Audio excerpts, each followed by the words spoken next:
যে কোনো অনুষ্ঠান বাড়ির মেনুতে মাছ মাংস যাই থাকুক, টমেটোর চাটনি কিন্তু একটা আলাদা জায়গা নিয়ে আছে। আশা করি আপনারাও আমার সঙ্গে একমত হবেন। আজকে ওই চাটনি রেসিপিটাই বানিয়ে দেখাচ্ছি, চাইলে আপনারাও একদিন বানিয়ে ফেলতে পারেন। প্রথমে কড়াতে 5 ফোড়ন আর জিরে শুকনো খোলায় নেড়ে গুঁড়ো করে রেখে দিলাম। তারপর প্রেসার কুকারে টমেটো, নুন আর জল দিয়ে একটা সিটি দিয়ে সেদ্ধ করে নিলাম। এবার কড়াইয়ে তেল গরম করে 5 ফোড়ন, শুকনো লঙ্কা ফোড়ন দিয়ে সেদ্ধ করা টমেটো দিয়ে দিলাম।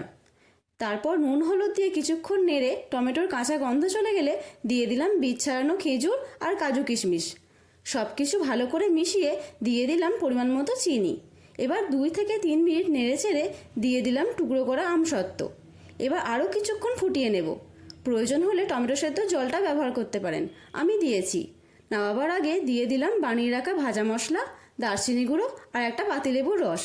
এবার সব কিছু ভালো করে মিশিয়ে পরিবেশন করলাম টমেটো খেজুর আমসত্ত্বের চাটনি।